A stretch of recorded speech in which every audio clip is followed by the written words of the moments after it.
By now, we have explored the origins of our financial system, the great banking empires that rose to dominate the earth. We've looked at the foundations of the modern world order. We've watched the rise of our systems and what might come next. We have seen that social orders rise and fall. But there's another very foundational question that we should ask. Why did we come to believe that which we believe? And why do many of the bedrock assumptions that we've lived with for centuries seem as though they're just simply slipping away? This is an exploration of our philosophical order, the ideological and psychological operating system, the liberalism of the liberal world order. We're going to track where it came from, how people came to believe in its tenets, and why it rose to dominate the West and so much of the world.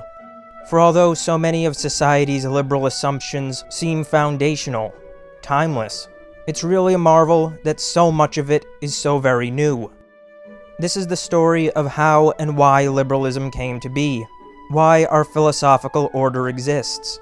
This is the story of its growth and development, as well as its decline, that we are now living in.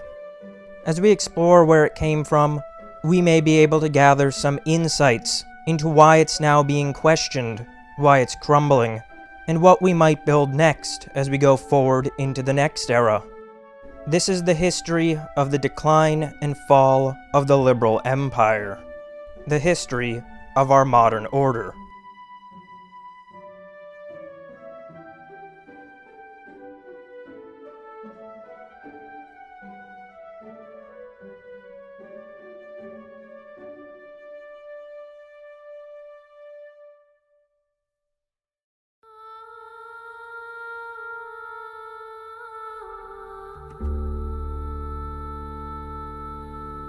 The images that people tend to have of medieval Europe are either bleak, brutal, and simplistic, or they're overly romanticized, sculpted by fantasy. Yet Europe of the High Middle Ages was sophisticated. Feudal structures had grown to become quite complex, agrarian estates had become enormous, and the politics and diplomacy between nations had become a sprawling web of alliances, families, conflicts, debts, feuds, and promises. Yet at the same time, a warm period had led to a burst in crop yields and an increase in the population. Skilled artisans and craftsmen were beginning to become quite wealthy in the large and sophisticated trade cities and routes. Merchants across the port cities of the Mediterranean were building vast fortunes, and banking and commercial networks spread from Europe all the way to Asia. Yet for while we may see so many similarities to our own world in that of the medieval Europeans, it existed in a quite different philosophical framework. The way people conceptualized their existence and the existences of those around them was something that would be quite jarring to a modern person.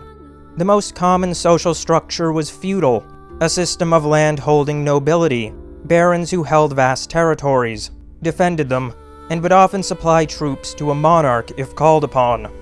The lives of the peasantry varied greatly across Europe. Some were bound to the land, functionally slave-like serfs, yet in other areas they were freemen, in many cases able to travel between estates, searching for whichever lord would pay the best. There were sophisticated merchants, master craftsmen, and there was a thriving university system. At the center of social life was the church, the clear moral and spiritual authority of European Christendom. Though it's worth pointing out that while today we may differentiate between the two, to the medieval European there really was no distinction between moral and spiritual. In high medieval Europe, it was clear where you belonged. You were part of a family, part of a town, perhaps part of an estate. You had your job, commonly what generations of your forefathers had done before. Your moral world was circumscribed by the church, and your primary concern was with the salvation of your soul. The purpose in life was to live a holy life, focusing not on your state in life, but on what it would mean for your immortal soul. High medieval Europe could be brutal, but it could also be great.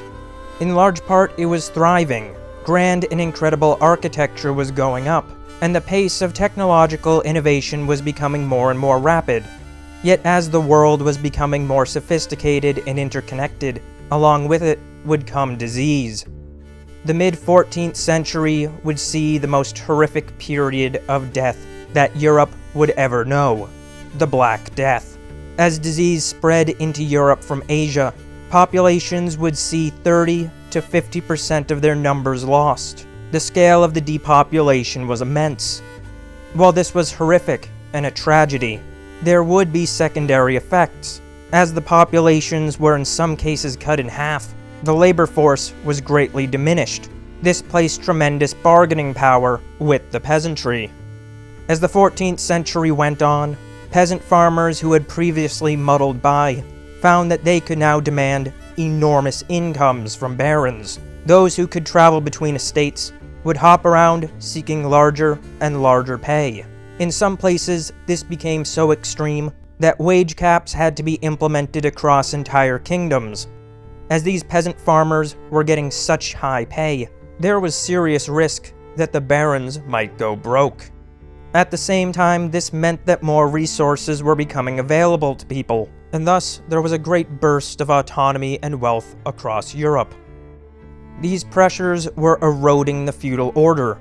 The straightforward and reliable structures of feudal Europe simply no longer made sense, now that the lower classes were able to command such incomes, and autonomy had grown so much. The great chain of being that had existed uninterrupted for centuries, that had passed from father to son and mother to daughter for generations, had found itself running into a wall. People who had previously understood their place in the world as inherent were now facing uncertainty. It was clear who you were, what you were a part of. People had always been one little piece in a greater whole, accepting their responsibilities and working for the salvation of their souls. Yet now all of that certainty, all of that clearly understood order no longer made sense as it had. This world of the 14th and 15th centuries was now experiencing a burst of wealth and was trying to figure out what it should be. As the world had become so uncertain, this created an opportunity for new ideas. So what happens when a civilization finds that its fundamental axioms are now uncertain?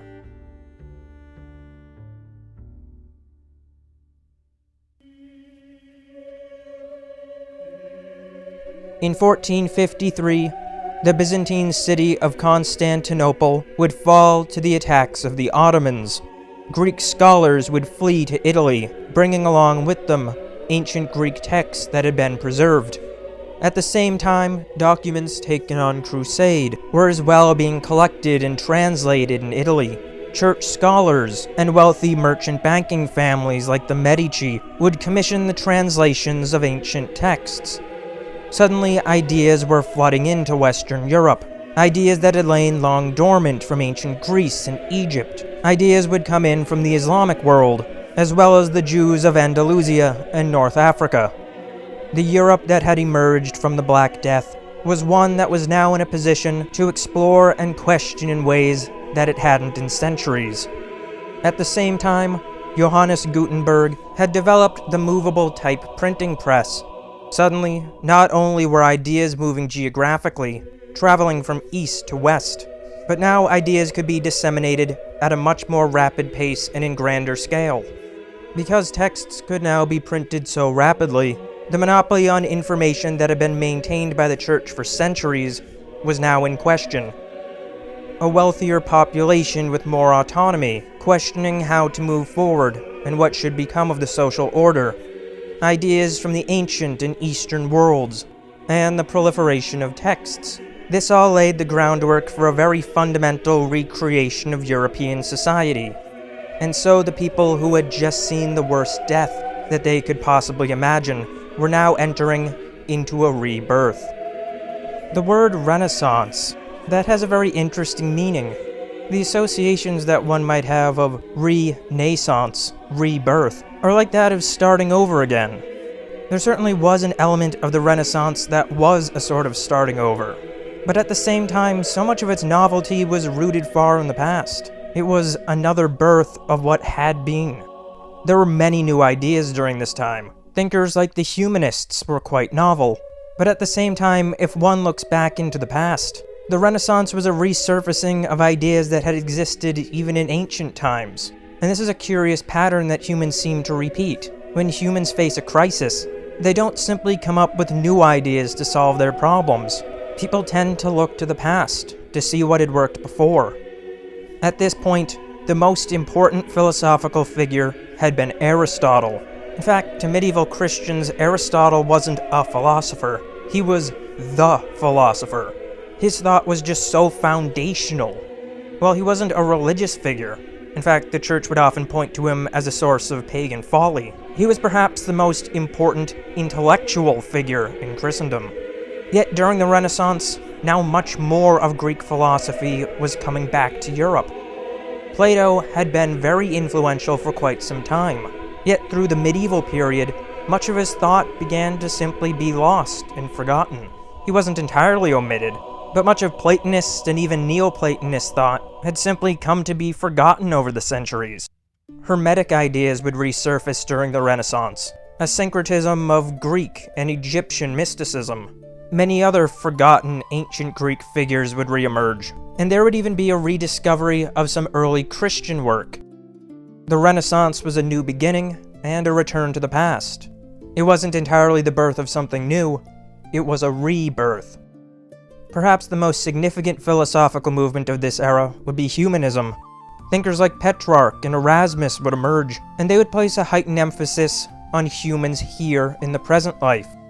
This was a major shift from the afterlife focus of the medieval world, and at the same time, a new emphasis was being placed on a new entity that we take as given today: the individual. Prior to this point, people were part of a greater whole. They were a part of their family, their town, their people. They were a part of something greater.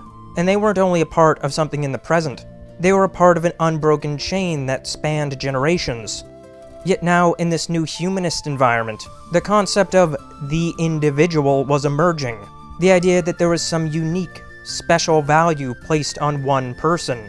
That there is special value in a person unto himself. And along with this, there would be substantial philosophical ramifications. For the ethical system of the medieval period was based around the interests of the whole, and the purpose of each part of that whole was salvation in the afterlife.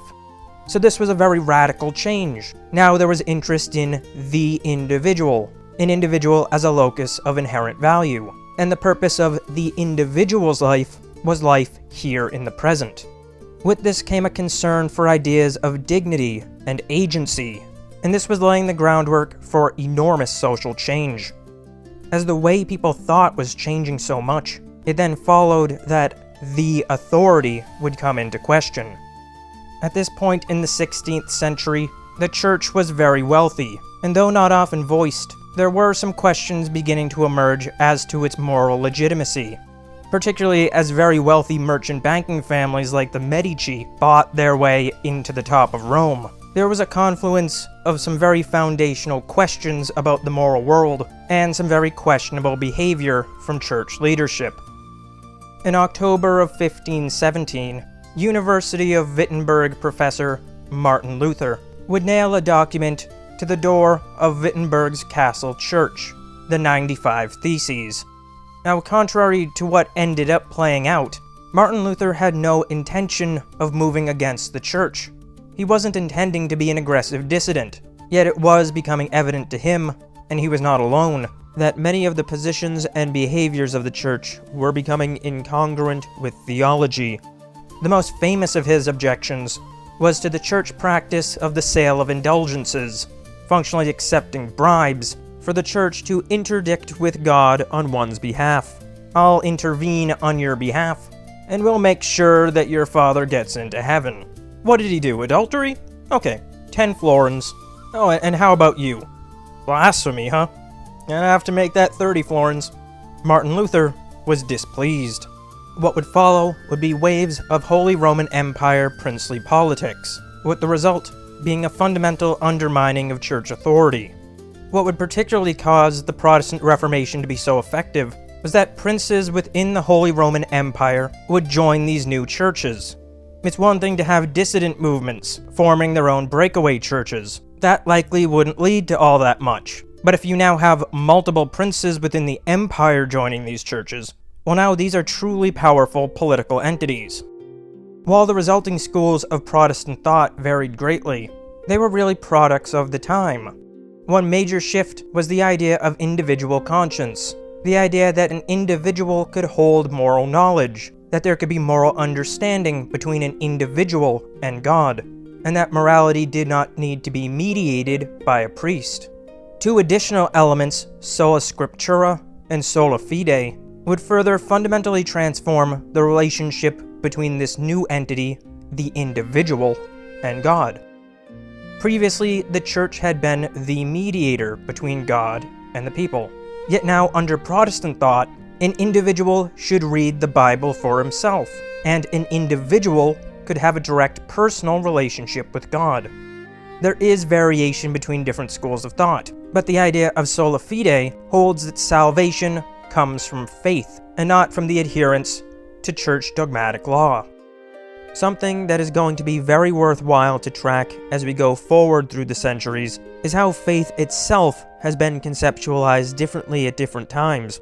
Today, people think of the idea of faith as something like intellectually assenting to a proposition, as though one is stating agreement with a hypothesis. For example, I intellectually believe that the proposition that the Earth orbits the Sun is correct. Today, many people, particularly materialist atheists, consider Christian faith to be similar, as in, I intellectually believe in the proposition that Jesus is the savior of mankind. Yet this is very novel, and very much a product of the post-scientific revolution, materialist secular world. For most of humanity's history, faith meant something more like trust, the ability to give oneself over. Saying, I have faith in Jesus, didn't mean my hypothesis is that the stories of Jesus, as told in the Bible, are the most accurate description of history possible, but instead something more like, I trust in Jesus, the way a child might trust his parents. Having uncertainty isn't a problem, because it's not like putting your name on a research paper, but more like telling your lover, I love and trust in you. I have faith. For people who have neither spiritual experiences nor convictions, the concept of spiritual faith is nearly impossible to comprehend. The sheer radical changes of Protestantism are staggering. Today, Protestantism is simply taken as granted, and in this quite atheistic materialist time, many of the more cosmopolitan, liberal populations think of Protestants as somewhat old-fashioned. And at the same time, there are many Protestant movements today that are functionally indistinguishable from materialist, cosmopolitan, liberal atheism. Now, there is a school of thought that liberal atheism is a direct descendant of Protestantism. It may be a quite reasonable claim to say that it is a descendant of Protestantism, but to claim it to be direct is an entirely different matter. This was the start of a series of events that led to liberal atheism, yet to claim that starting point A necessarily results in ending point B is a much bolder claim. Protestantism doesn't necessarily end in liberal atheism, yet as we will explore, it was a step in the process that ultimately resulted in that philosophical end. Around the same time, there was another revolution unfolding, the scientific revolution. Figures like Galileo and Copernicus would fundamentally challenge models that society had been operating off. One looking in retrospect might ask, why does it really matter if the sun is at the center of the solar system and the Earth orbits it, or whether the heavens orbit around the Earth? Why should that really make much of a difference in the broader social and ethical schema? Well, there are two parts. It wasn't really the claim itself that was so transformative. What was such a big shift was that it demonstrated that church authority was not infallible. Consider yourself to live in the medieval world. If you went and spoke to a priest, asking, how does something work? If you were given an answer by the priest, you would take that as true. Knowledge that could be known was held within the church. Yet now to have thinkers think their way to ideas that differed from the church, that poked a gigantic hole in that.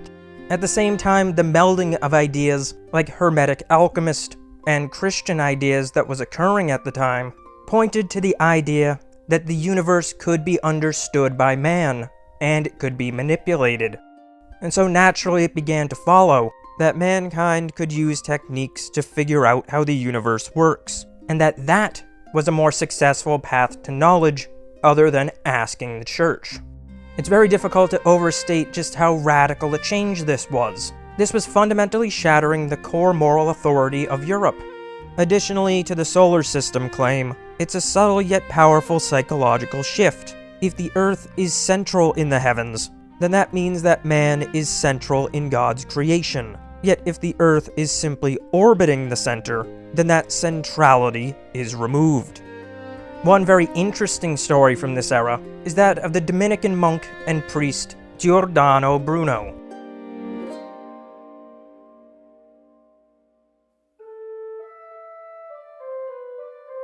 Giordano Bruno was born in 1548 in Naples. Born Filippo Bruno, he would take the name Giordano when he would join the Dominican Order.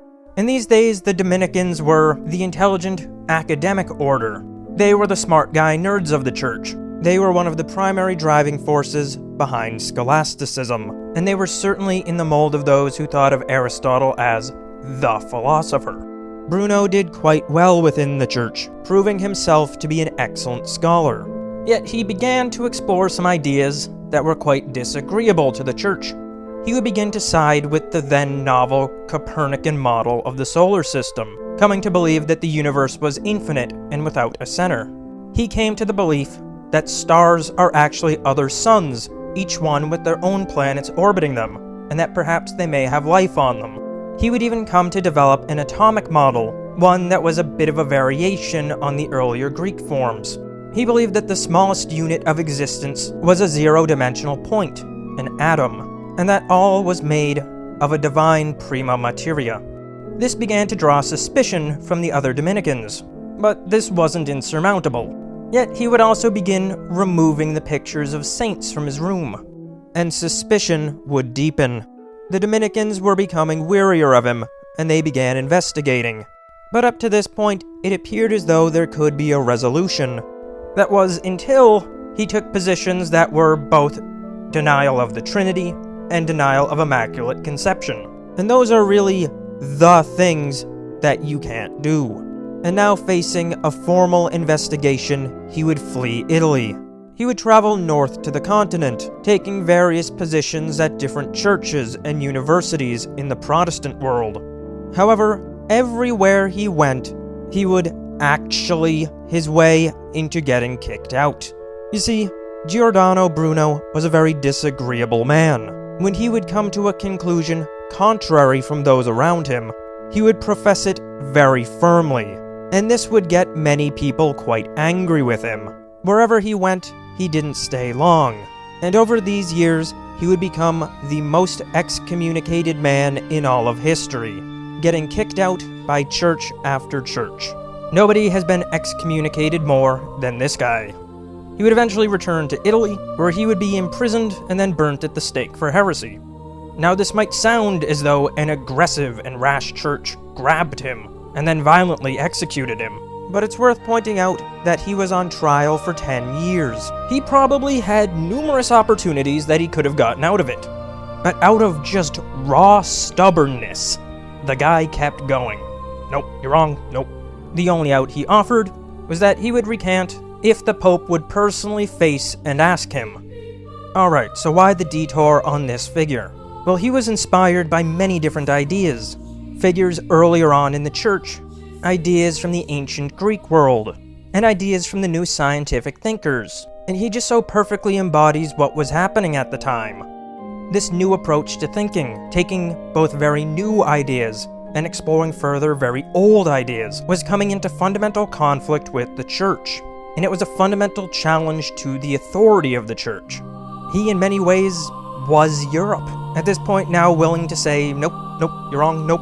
That, because the church says so, no longer holding the moral weight it held during the medieval period. There was an entire transformation to the idea of knowing itself. and particularly with figures like Francis Bacon, a new scientific approach to understanding natural phenomena was emerging. This was laying the groundwork for two ideas: rationalism and empiricism. Now, many moderns look at the story of Bruno and try to frame it as some fundamental conflict between science and religion. But this is a very unfair, myopic way of viewing the past. In fact, for centuries, the bulk of scientific work got done because of the church. Yes, there was a tension, as many of the new ideas were a challenge to church authority, but the idea that they were in fundamental conflict was certainly untrue. And if anything, the church was the reason that most of the science got done. Yet at the same time, things were changing, and it was beginning to get away from the old moral authorities. As the years went on, the church found that they couldn't burn people at the stake for disagreeing too hard anymore. And what would instead happen is that there would be a mediation between the old authorities and the new models of understanding. As the Christian world was unraveling following the Reformation, Christendom was fracturing more and more. The idea of authority itself was coming under more and more question. And as the 17th century began, Europe was entering into crisis.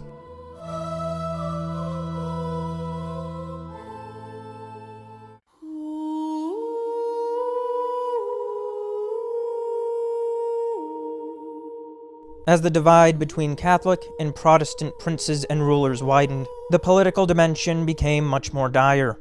In 1618, a revolt would erupt in Bohemia. The divide between Catholics and Protestants in power wasn't simply a doctrinal dispute, but fundamentally got to the core of sovereignty and the relationship between princes and principality. That year, a group of Protestant nobles would throw Catholic officials out a window in Prague. This would be known as the Defenestration of Prague, which there were actually multiple of. The ensuing revolt would set off an open conflict between Catholics and Protestants in Bohemia.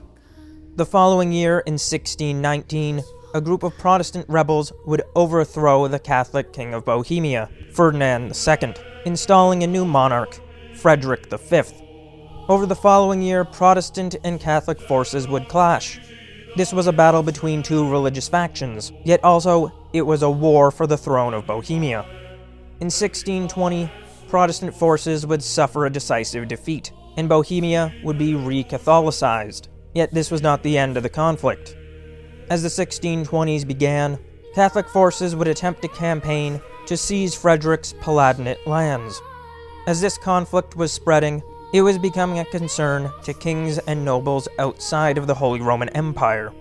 In 1625, Denmark would get involved, with Danish King Christian IV lending support to the Protestants. Throughout the 1620s, this war of Catholics and Protestants would spread, with Holy Roman Emperor Ferdinand II ordering that Protestant land be returned to the Catholics. Denmark would withdraw in 1629, with the Protestants unable to stop the Catholic advance, and at this point, it appeared as though the Catholics had the upper hand. Yet the following year, in 1630, the Swedes would get involved. The French king had a long-standing interest in undermining the power of the Habsburgs, a family which held many lands and sat on many thrones, including the current Holy Roman Emperor. Despite the French and the Emperor both being Catholic, this situation had become a question of the balance of power on the continent, and spotting an opportunity, the French king would lend financial support to the Swedish Gustavus Adolphus, the Lion of the North. The following year, in 1631, with the aid of Swedish forces, the Protestants would win their first major victory, the Battle of Breitenfeld. Conflict would continue over the following years, and in 1635, many of the Catholic princes wanted a resolution. Most Holy Roman Empire princes would agree to a settlement with the emperor, yet as the stakes had grown so high, neither the French nor the Swedes were satisfied with this, and the war continued. Now no longer a conflict between the princes of the Holy Roman Empire, but a war for the balance of power on the continent. The French would officially join the war in 1635, declaring war on the Catholic Habsburgs, who at this point ruled both the Holy Roman Empire and Spain. In 1643, the French would inflict a major defeat on the Spanish, substantially shifting the balance of power and ending a major military advantage that the Spanish had held for the past century. By 1648, this was a continent-spanning, massive war set to establish the balance of power and the political order of Europe. In relative terms, it had become the largest and most brutal war in all of Europe's history. Yet a series of peace treaties would be signed that year, establishing the Peace of Westphalia.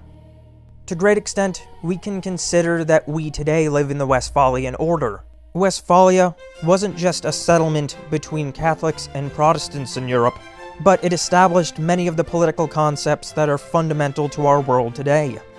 The concept of the nation-state arose from these treaties, with the idea of state sovereignty itself being enshrined. Before Westphalia, the political order of Europe was based around familial holdings and the personal entanglements between nobles and monarchs. These familial ties and ancestral claims making up one half of the political dimension, while the other being held by the bishops and the Catholic Church.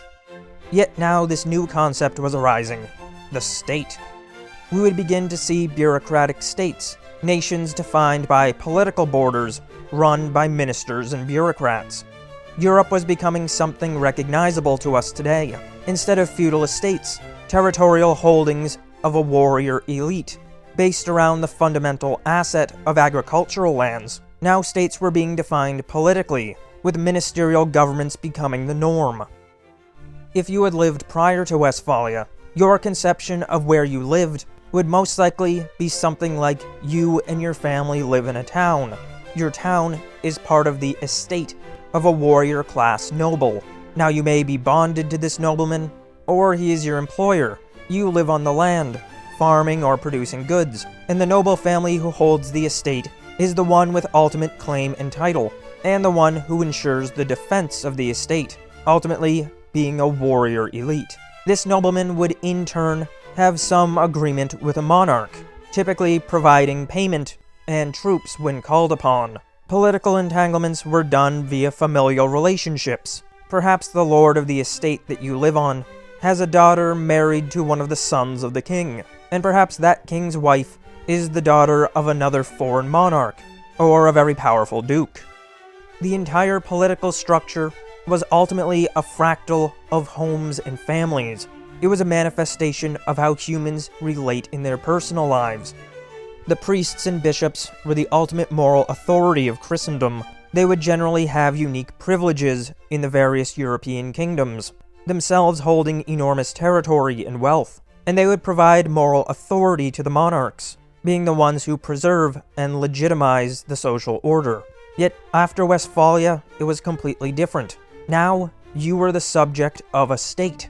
If you were in France, you were a French subject. You may live on the estate of a nobleman, yet ultimately you were part of this larger state political body, one which was ruled through the monarch via his ministers. In fact, while we imagine these vast state bureaucracies to be something quite novel, even by the mid-17th century, the complexity of the French ministerial system was enormous. Figures like Cardinal Richelieu and Jean-Baptiste Colbert are quite recognizable to the politicians that we have today, being something more like a professional politician, someone with tremendous power who was functionally running the kingdom, than what one would have seen during the medieval period, someone who is just acting as the arm of the king. And on top of the creation of the modern state, this equilibrium of Catholics and Protestants meant that the monopoly on moral social authority that had been held by the Church was no longer operative. The Church continued to have enormous wealth and power, and particularly within Catholic nations, they continued to be the moral authority. But it wasn't a monopoly, and that perception of infallibility and being unquestionable had become badly degraded. Now, a Catholic monarch would have to take a Protestant one just as seriously as he would a fellow Catholic. There was state power that existed outside of the Church, and it had to be considered as legitimate within the political order of Europe. This, of course, was a major change in the dynamics of power across Europe, but also affected a psychological change. The old image of the priest, a figure of true moral authority, someone who had the answers, someone who functionally was truth itself, had become something more like a representative of a political body, one who held enormous moral influence, yet was to great extent brought down to the level of man. No longer was there infallibility, no longer was there a monopoly on truth and legitimacy. Now there was an alternative: Protestant churches in Protestant nations under Protestant princes. Yet while conflict and radical change was underway across the continent, as the 30 Years' War was ending, a war would break out in Great Britain.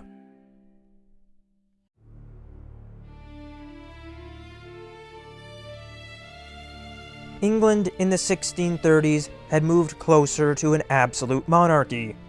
The Stuart king, Charles I, was asserting himself as the sovereign and ultimate power in England and Scotland.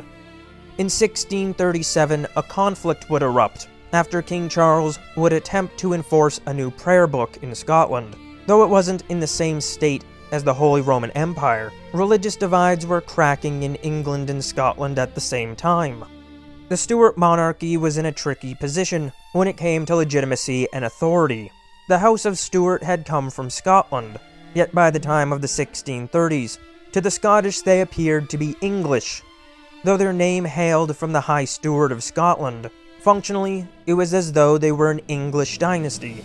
Yet to the English there were similar misgivings, as there was a sense that the Stuarts were Scottish. So King Charles was stuck, as he didn't quite fit in either mold, and he knew that he had to demonstrate his authority. Thus he would make great demonstrations of his power, attempting to prove to his kingdom that he was sovereign and not to be questioned. This would, however, result in tension and conflict, and as the 1640s began, King Charles had fights on his hands. At this point in English history, the king could rule as sovereign alone. However, owing to the nature of the English system, if he wanted to raise significant revenues, he would have to call on Parliament, requesting the money from them. This was something he was reluctant to do. He wanted to rule without a parliament, yet as conflict in Scotland escalated, he found that he would have to call a parliament. The parliament was displeased with the king, in 1641 compiling a list of grievances. Tension between the king and parliament was rising, and in January the next year, he would send soldiers into Parliament to arrest MPs. The crack had now become a deep divide. By this point, two major factions were coalescing across the kingdom. One, the Royalists, those loyal to the king and his authority. The other, the Parliamentarians, those who believed in the increased authority of Parliament, if not its sovereignty. There was a religious dimension to this. Puritanism was a rising force in England. Puritans looked upon the Stuart monarchy and viewed it as backward and Catholic. They had come to adopt many hardline Protestant positions, and were to great extent quite revolutionary. A war would officially begin in August of 1642, and now the Royalist forces, the Cavaliers, and Parliamentarian forces, the Roundheads, had begun a civil war. The first major battle would occur in October of that year. It was long, brutal, costly, and a stalemate. It was becoming clear that this would be a protracted conflict. Parliament would create new forces in 1645, the New Model Army, and it would be led by Thomas Fairfax and Oliver Cromwell. Fighting would continue into the summer, and in June, the Royalist army would suffer a decisive defeat. In May of 1646, Charles would surrender to the Scottish army, and from there he would be handed over to Parliament. However, the Royalists would attempt a comeback, and in 1648, Cromwell would make a secret deal with the Scots, with Scottish forces agreeing to invade England on his behalf.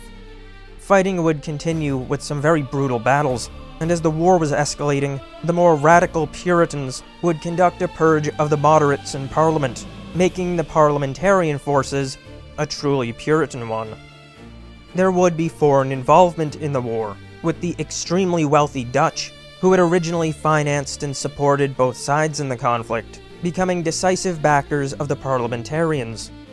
With the new purged Parliament in place, the stage would be set for King Charles to be put on trial. In January of 1649, King Charles I would be executed. The war would continue, though this would largely be parliamentarian forces putting down royalist uprisings. The true organized opposition to Parliament had been crushed. There would be great internal uncertainty for some time, as the nation had to figure out how to run itself without the king. And ultimately, seeing the sheer disorganization and chaos, Oliver Cromwell would assert himself as Lord Protector, becoming functionally the king. Lord protecting over a Puritan nation. To have a Puritan parliament execute a king. This was a staggering shift in English psychology, and this is where we see a very fundamental change in how authority is conceptualized. Up until then, the king ruled because he had authority. He had authority because it was God's order. Now, many crude explanations of divine right that are often presented to children in schools describes it like the king was God's representative on earth, as though he was a specially ordained, semi-prophetic figure. But this isn't quite right. It's more as though the king holds a special spot of responsibility within God's divine order. God ordained the order itself, and it's the king's responsibility to fill his role within that order. Yet now the social arrangement was fundamentally different. A Puritan parliament had killed the king, and now Parliament was sovereign over the nation. This is where we begin to see what we have today. This was a fledgling version of the idea that the social order is an agreement made between people collectively, that authority rises from the people and the civilization, and not from divinely ordained order. Later in the century, the Stuart monarchy would be reinstated, with King Charles II being restored to the throne. But what had happened during the Civil War was a psychological and philosophical shift that could not be undone. For when the monarchy was restored, the king was now subordinate to Parliament, with social authority arising from society itself in a Protestant nation. It was an end to absolute authority. The social order that had existed for nearly the past millennium was gone. The individual was the unit of value. The world could be understood through the rational analysis of an individual, and individuals were entitled to dignity by virtue of being individuals. The sovereign political unit was the nation-state. Bureaucratic states were beginning to arise. In England, the Parliament was sovereign, and the monarch was not absolute. Protestantism was spreading across Europe, and the absolute moral and intellectual authority of the Church was eroding away. The transformation that had occurred was enormous, and Europe had become unrecognizable from its medieval self. And so, exhausted with this century of religious war, Europe knew that it needed something different. If neither the Protestants nor Catholics could subjugate the other, then there had to be some way to maintain this equilibrium. If people could not agree on the truth, then they needed a system to mediate this disagreement. And so, as Europe went into the second half of the 17th century, thinkers set out attempting to find resolutions to this social problem. In 1651, Thomas Hobbes would publish Leviathan. This is where the modern concept of the social contract first emerges as a concrete idea.